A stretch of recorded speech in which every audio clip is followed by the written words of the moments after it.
नमस्कार, कैसे हैं आप सभी। वेलकम टू चाणक्य प्रतियोगिता एकेडमी। चाणक्य प्रतियोगिता एकेडमी के ऑनलाइन चैनल पर आपका बहुत बहुत स्वागत है।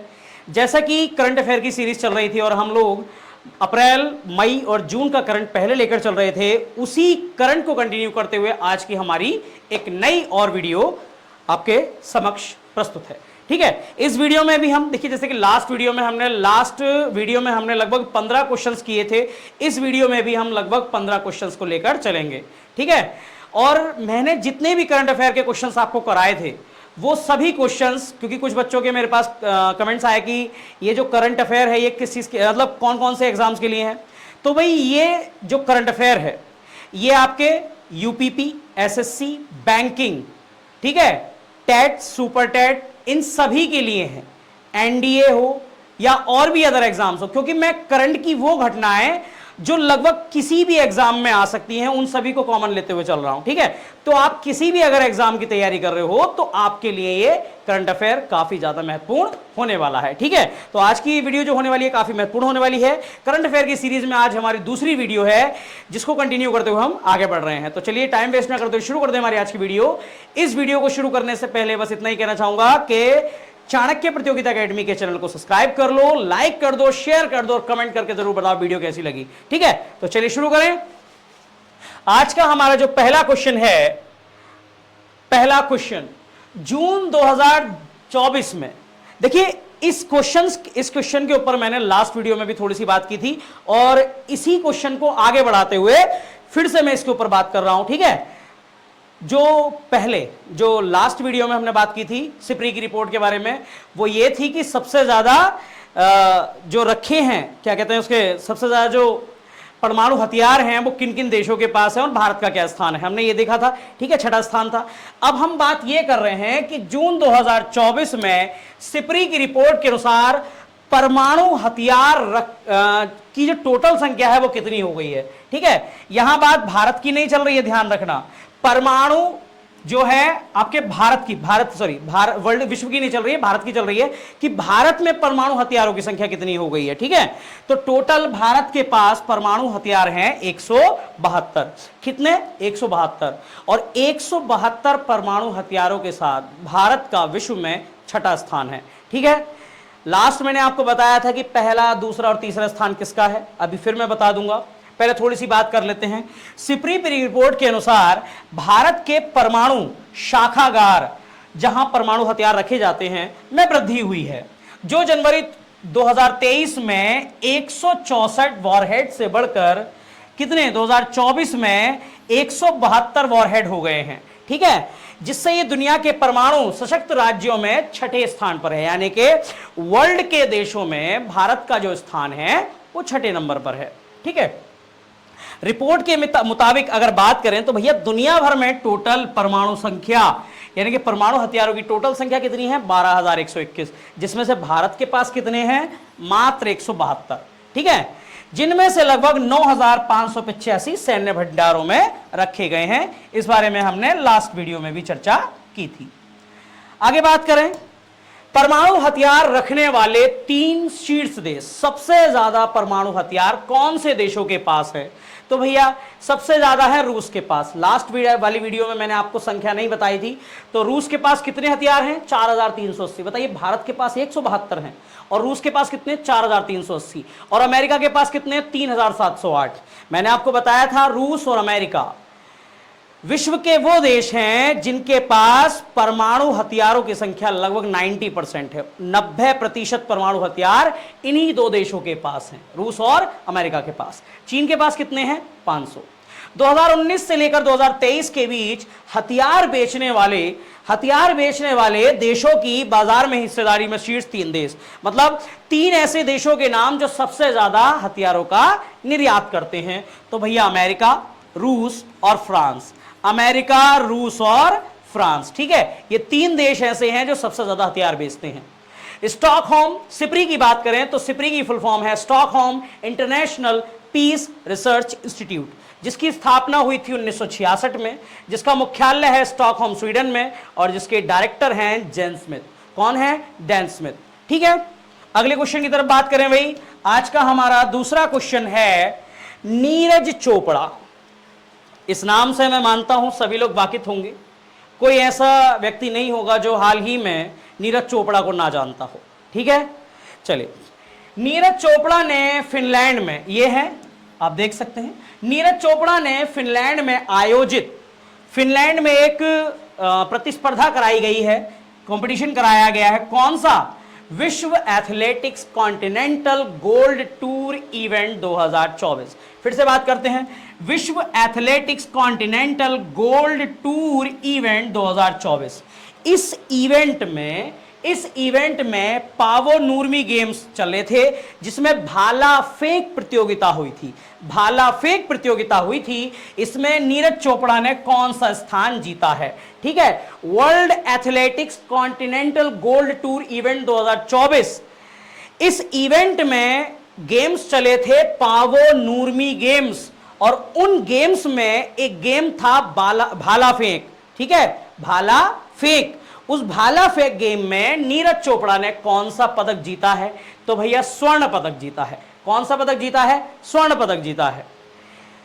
अगर बात करें कि ओलंपिक्स और विश्व चैंपियन नीरज चोपड़ा ने फिनलैंड में आयोजित world athletics continental gold tour event में पावो नूर्मी गेम्स खेले हैं और उसमें भाला फेंक प्रतियोगिता में स्वर्ण पदक जीता है। ठीक है, नीरज चोपड़ा ओलंपिक्स विनर भी रह चुके हैं और वर्ल्ड चैंपियन भी रह चुके हैं।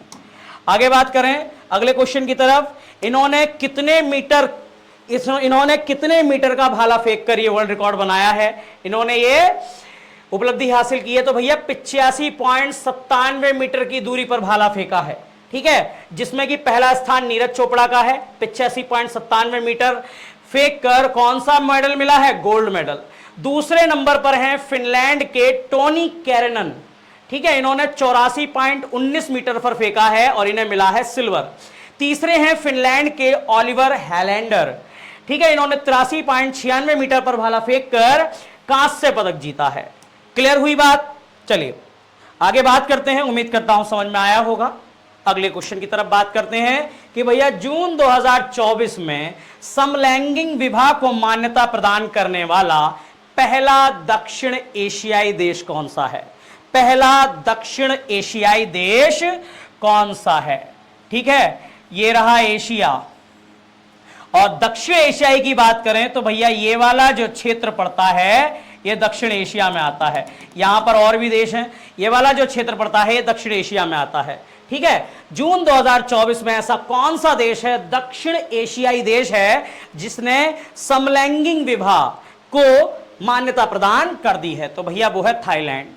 थाईलैंड आपको पता होगा आसियान देश का एक मेंबर है, आसियान देश का एक मेंबर है जो कि बंगाल की खाड़ी और प्रशांत महासागर के अंतर्गत आता है।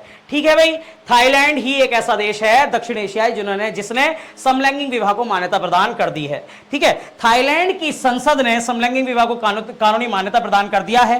थाईलैंड समलैंगिक जोड़ों को मान्यता देने वाला पहला दक्षिणी पूर्वी एशिया इकलौता देश बन गया है।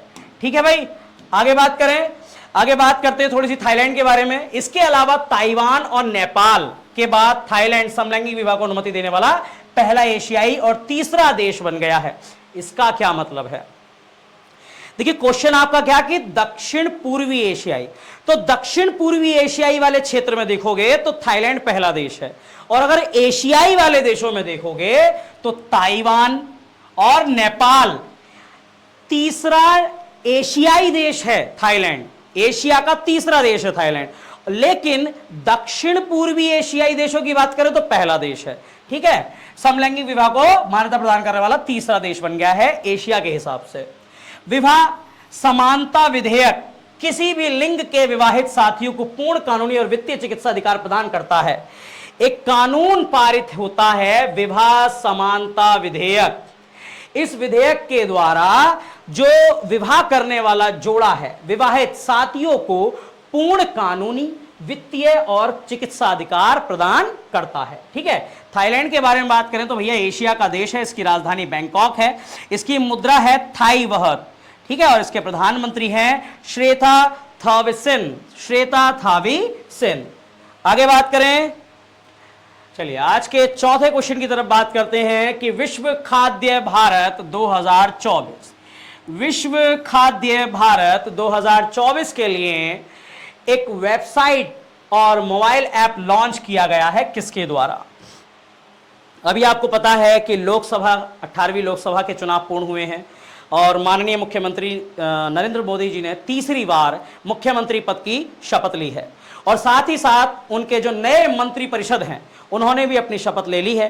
तो इसी नए मंत्री परिषद में एक व्यक्ति हैं जिनका नाम है चिराग पासवान। चिराग पासवान नए खाद्य मंत्री बने हैं, ठीक है, फूड प्रोसेसिंग मिनिस्टर बने हैं। चलिए, केंद्रीय खाद्य प्रसंस्करण मंत्री बने हैं चिराग पासवान और इन्हीं के साथ साथ एक राज्य मंत्री हैं जिनका नाम है रवनीत सिंह। ये है रवनीत सिंह। इन्होंने एक वेबसाइट और एक मोबाइल ऐप, ये दोनों चीजें लॉन्च की हैं, एक वेबसाइट और एक मोबाइल ऐप लॉन्च किया है 2024 में, ठीक है। केंद्रीय खाद्य प्रसंस्करण उद्योग मंत्री चिराग पासवान और राज्य मंत्री रवनीत सिंह, इन दोनों ने मिलकर, रवनीत सिंह और चिराग पासवान ने मिलकर एक मोबाइल ऐप और एक वेबसाइट लॉन्च की है। वो कौन सी है, आगे बात करेंगे। मंत्रालय ने इस वर्ष 19 से लेकर 22 सितंबर तक वैश्विक और भारतीय, ध्यान रखना, वैश्विक और भारतीय क्षेत्र के हितधारकों के बीच उनके सहयोग और साझेदारी को बढ़ावा देने के लिए देश का सबसे बड़ा खाद्य कार्यक्रम विश्व खाद्य भारत का आयोजन करेगा। यानी कि मोबाइल और वेबसाइट पर एक प्रकार का कार्यक्रम लॉन्च किया जा रहा है जिसका उद्देश्य होगा कि जितने भी खाद्य धारक हैं उनके हित, उसमें हितधारक और सहयोग और साझेदारी को बढ़ावा देना, एक दूसरे के साथ कोऑर्डिनेशन बढ़ाना, ठीक है, सहयोग बढ़ाना, साझेदारी को बढ़ावा देना। आगे बात करें, अगला क्वेश्चन है हमारा अगला है वर्ष 2024 में 112वें, कौन से नंबर, 112वें नंबर का अंतर्राष्ट्रीय श्रम सम्मेलन कहां आयोजित किया गया? आपको पता है अंतर्राष्ट्रीय श्रम दिवस या श्रमिक दिवस कब मनाया जाता है? 1 मई को मनाया जाता है, ठीक है। अंतर्राष्ट्रीय श्रमिक दिवस 1 मई को मनाया जाता है। तो एक अभी उसी से रिलेटेड है अंतर्राष्ट्रीय श्रम सम्मेलन, जिसमें श्रमिकों के हितों की बात की जाती है। और कौन से नंबर का सम्मेलन होगा भैया? 112वें नंबर का सम्मेलन होगा। तो ये कहां आयोजित किया गया है? 112वें नंबर का अंतर्राष्ट्रीय श्रम सम्मेलन कहां आयोजित किया गया है? तो भाई ये आयोजित किया गया है जेनेवा में। और जेनेवा कहां है? स्विट्जरलैंड में, ठीक है, जेनेवा स्विट्जरलैंड में 112वां अंतर्राष्ट्रीय श्रम सम्मेलन जेनेवा में आयोजित किया गया है। इसमें 4900 से अधिक प्रतिनिधियों ने भाग लिया है। कितने मेंबर्स ने भाग लिया है? 4900 से अधिक मेंबर्स ने भाग लिया है, जो सरकारों, नियोक्ताओं और श्रमिकों का प्रतिनिधित्व करेंगे। ये जो 4900 मेंबर आए हैं, ये अलग अलग देशों के मेंबर हैं, तो अलग अलग देशों की सरकारों को रिप्रेजेंट करेंगे, साथ ही साथ नियोक्ताओं को, जो इसमें नियुक्ति हो चुकी है जिनकी, और श्रमिकों का भी प्रतिनिधित्व करेंगे, ठीक है। अगले क्वेश्चन की तरफ बात करें, आगे बात करें थोड़ी सी इसके बारे में। अंतर्राष्ट्रीय श्रम सम्मेलन इंटरनेशनल लेबर ऑर्गेनाइजेशन का सर्वोच्च निर्णय लेने वाला एक निकाय है। निकाय मींस बॉडी, संस्था कह सकते हो। अंतर्राष्ट्रीय श्रम सम्मेलन में क्या होता है, जो अंतर्राष्ट्रीय श्रम संगठन है, ठीक है, अंतर्राष्ट्रीय श्रम संगठन है, उसमें सर्वोच्च निर्णय लिए जाते हैं। यह हर साल जून में आयोजित किया जाता है। इसके संगठन में 187 सदस्य देश, 187 देश क्या करते हैं? भाग लेते हैं। और 187 देशों के कितने प्रतिनिधियों ने भाग लिया? अभी मैंने आपको बताया 4900 मेंबर्स ने भाग लिया। कितने देशों के? 187 देशों के। 112वां अंतर्राष्ट्रीय श्रम सम्मेलन में भाग लेने वाले प्रतिनिधियों ने कार्य की दुनिया में जैविक खतरों को नियंत्रित करने वाले पहले अंतर्राष्ट्रीय मानकों की दिशा में कदम उठाया है, ठीक है। अंतर्राष्ट्रीय श्रम सम्मेलन ने सभ्य कार्य और देखभाल अर्थव्यवस्था पर सामान्य चर्चा समिति के प्रस्ताव को मंजूरी दे दी है कि लोगों के लिए जो कार्य हो वो सुरक्षित हो, सभ्य हो, ठीक है। चलिए आगे बात करें। अच्छा, आप लोग मुझे कमेंट करके बताएंगे कि आर्टिकल, कौन सा आर्टिकल है जो बालात श्रम और मानव दुर्व्यवहार के समय लोगों को मौलिक अधिकार प्रदान करता है। किस आर्टिकल के तहत बालात श्रम पर निषेध और मानव दुर्व्यवहार पर निषेध बताया जाता है? कौन सा आर्टिकल है? कमेंट करके जरूर बताएंगे मुझे। चलिए, अंतर्राष्ट्रीय श्रम संगठन की बात करें, अंतर्राष्ट्रीय श्रम संगठन की बात करें तो भैया इसकी स्थापना 1919 में हुई थी। इसका मुख्यालय जेनेवा स्विट्जरलैंड में है। इसके महानिदेशक हैं गिलबर्ट एम एफ होंगबो और इसके 187 देश इसके सदस्य हैं। 187 इसके सदस्य हैं। ठीक है, अगले क्वेश्चन की तरफ बात करते हैं। अगले क्वेश्चन की तरफ बात करते हैं। भाई देखो, किसी को भी डाउट हुआ करे तो क्लियर कर लिया करो। ठीक है, किसी को भी डाउट हुआ करे तो क्लियर कर लिया करो। चलिए आगे बात करते हैं कि वर्ष 2024 में राष्ट्रीय महिला आयोग द्वारा सर्वाधिक शिकायतें किस राज्य से प्राप्त की गई हैं? राष्ट्रीय महिला आयोग महिलाओं के अधिकारों के प्रति लोगों को जागरूक करने के लिए, महिलाओं को अधिकार प्रदान करने के लिए भारत सरकार द्वारा एक आयोग बनाया गया है, जो कि एक गैर संवैधानिक निकाय भी है, राष्ट्रीय महिला आयोग, नेशनल वीमेन काउंसिल। तो नेशनल वीमेन काउंसिल के द्वारा सबसे ज्यादा शिकायतें किस राज्य से आई हैं? ठीक है, जिसमें महिलाओं के उत्पीड़न के खिलाफ, कि महिलाओं का उत्पीड़न हो रहा है, दहेज प्रथा या कोई भी ऐसी समस्या या कोई भी ऐसी शिकायत जो महिलाओं के द्वारा की गई होगी, तो राष्ट्रीय महिला आयोग द्वारा सर्वाधिक शिकायतें किस राज्य से प्राप्त की गई हैं भैया? उत्तर प्रदेश से। यानी कि इनका कहना है कि उत्तर प्रदेश महिलाओं के हिसाब से सबसे ज्यादा शिकायत प्राप्त करने वाला राज्य बन गया है। आगे बात करें, राष्ट्रीय महिला आयोग को अब तक 12,648 शिकायतें प्राप्त हुई हैं। बताइए, ठीक है, जिनमें से सबसे अधिक 6,492 शिकायतें, लगभग आधे से ज्यादा शिकायतें कहां से प्राप्त हुई हैं? उत्तर प्रदेश से। लगभग 50% शिकायतें उत्तर प्रदेश से प्राप्त हुई हैं। महिलाओं के विरुद्ध अपराधों की श्रेणियों में सबसे अधिक 3,567 शिकायतें गरिमा के अधिकार श्रेणी के से प्राप्त हुई हैं। गरिमा का अधिकार मतलब, गरिमा का अधिकार यानी कि आत्मसम्मान, आत्मसम्मान, गरिमा से जीवन जीने के अधिकार के खिलाफ प्राप्त हुई हैं।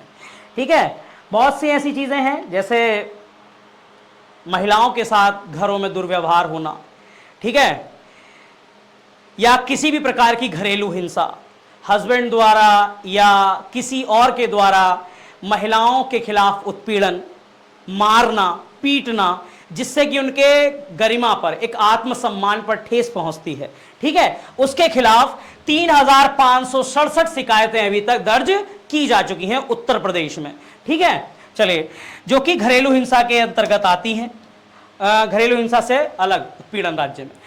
सबसे ज्यादा शीर्ष राज्य कौन कौन से हैं जिसमें ये शिकायतें दर्ज की गई हैं? तो भैया आपको अभी बताया मैंने, उत्तर प्रदेश। उत्तर प्रदेश से महिलाओं के कितने केस निकले हैं? 6,492। दूसरे नंबर पर दिल्ली 1,119 और महाराष्ट्र 764 नंबर, 764 शिकायतों के साथ तीसरे नंबर पर है। ठीक है, चलिए, ये 3 राज्य ऐसे हैं या यूनियन टेरिटरीज ऐसे हैं जो महिलाओं की शिकायतें यहां सबसे ज्यादा दर्ज की गई हैं।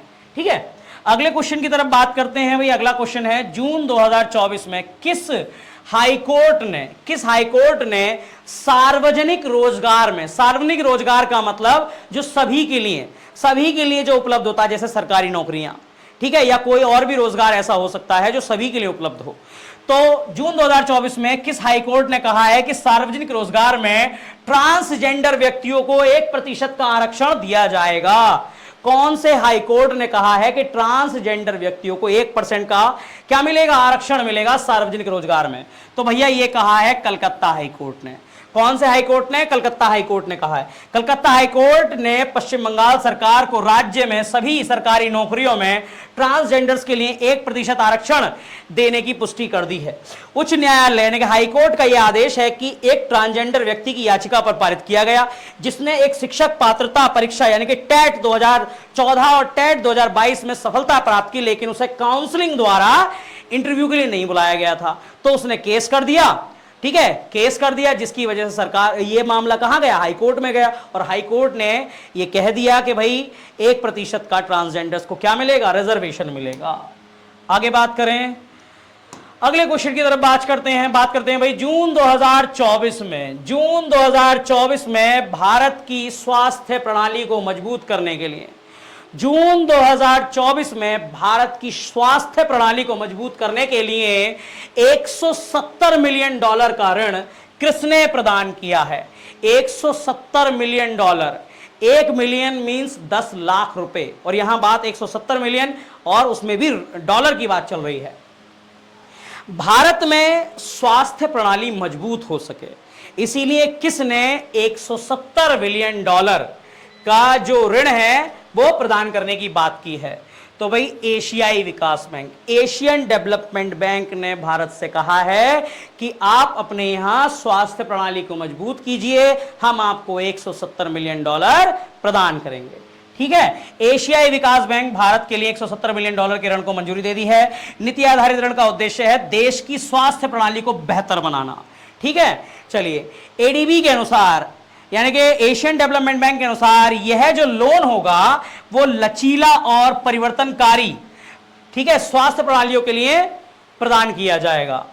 आगे बात करें, थोड़ी सी एशियन डेवलपमेंट बैंक के ऊपर बात करेंगे। अभी राष्ट्रीय स्वास्थ्य नीति आप देख पा रहे हैं, ये है एशियन डेवलपमेंट बैंक।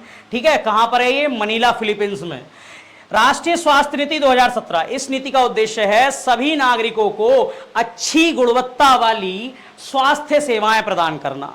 ठीक है, प्रत्येक नागरिक को। इसके लिए मैंने आपको लास्ट वीडियो में बताया था कि आयुष्मान भारत योजना चलाई गई है, इसी के साथ साथ आपकी राष्ट्रीय स्वास्थ्य नीति चलाई गई है।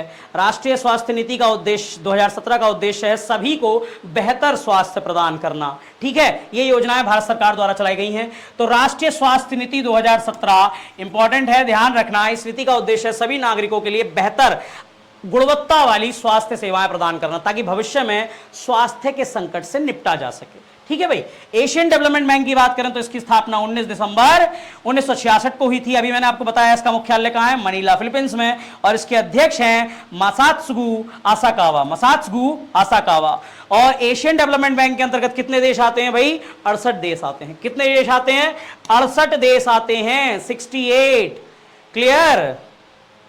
चलिए आगे बात करें अगले क्वेश्चन की तरफ। जून 2024 में केंद्रीय मंत्रिमंडल ने लाल बहादुर शास्त्री, ठीक है, जय जवान जय किसान, लाल बहादुर शास्त्री अंतर्राष्ट्रीय हवाई अड्डे के विकास को मंजूरी दे दी है। यह कहां स्थापित किया गया है? जून 2024 में केंद्रीय मंत्रिमंडल ने एक नया एयरपोर्ट बनाने के लिए मंजूरी दे दी है और उस एयरपोर्ट का नाम होगा, उस हवाई अड्डे का नाम होगा लाल बहादुर शास्त्री हवाई अड्डा। और ना सिर्फ ये हवाई अड्डा होगा, ये अंतर्राष्ट्रीय हवाई अड्डा होगा।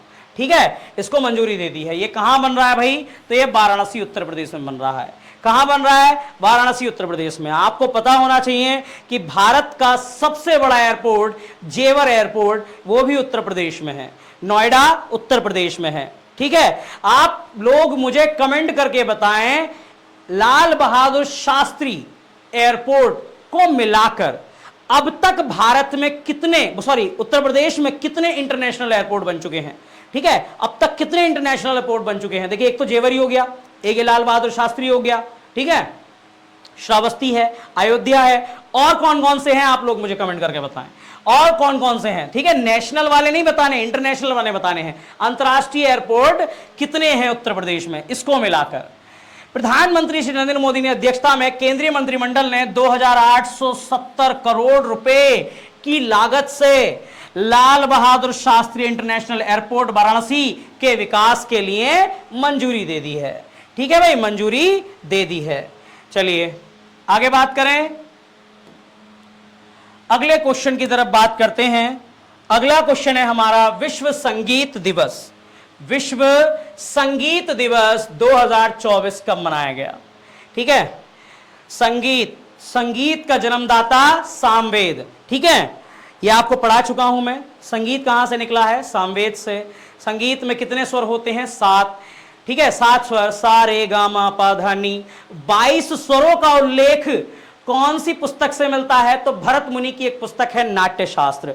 नाट्य शास्त्र से 22 स्वरों का उल्लेख मिलता है। वर्तमान में कितने हैं? 7 स्वर हैं। ठीक है, 7 स्वर हैं। चलिए आगे बात करें कि संगीत दिवस, विश्व संगीत दिवस कब मनाया जाता है भाई? तो 21 जून को। 21 जून को कौन सा दिन मनाया था हमने लास्ट वीडियो में? 21 जून को और कौन सा दिन मनाया था हमने लास्ट वीडियो में? बताइए। और कौन सा दिन मनाया जाता है? तो बताइए, योगा दिवस। ठीक है, अंतर्राष्ट्रीय योगा दिवस। चलिए, विश्व संगीत दिवस हर साल 21 जून को मनाया जाता है। इस दिन का जो मुख्य उद्देश्य है वो लोगों को संगीत का आनंद लेने और स्वयं संगीत बनाने के लिए प्रोत्साहित करना। आप म्यूजिक का आनंद लें और खुद संगीत बनाकर अपना जो संगीत है वो उसमें संगीत में योगदान प्रदान करें, इसके लिए लोगों को प्रोत्साहित करना। ठीक है, इस दिन को मनाने की शुरुआत 1982 में फ्रांस में हुई थी।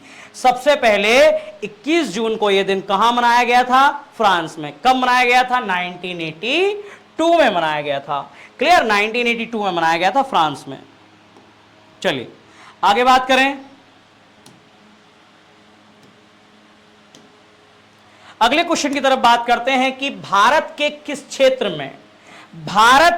क्षेत्र में डबल सन हेलो नामक एक दुर्लभ खगोलीय घटना दिखाई दी। देखिए, डबल सन हेलो का मतलब होता है, ये आप देख रहे हो, ये सूरज है। ठीक है, इस सूरज के बाहर एक और आपको चक्र दिखाई देगा। एक तो सूरज का ही चक्र रहा, एक चक्र ये रहा और एक चक्र ये रहा। तो जहां सूर्य के दो वलय, दो रिंग एक साथ दिखाई दें, उसको कहते हैं डबल सन हेलो की घटना। ये बहुत ही दुर्लभ घटना है, बहुत कम देखी जा चुकी है। ठीक है, तो ये कहां दिखाई दी है भाई? लद्दाख में। भारत के लद्दाख क्षेत्र में एक बहुत ही दुर्लभ घटना डबल सन हेलो देखा गया है।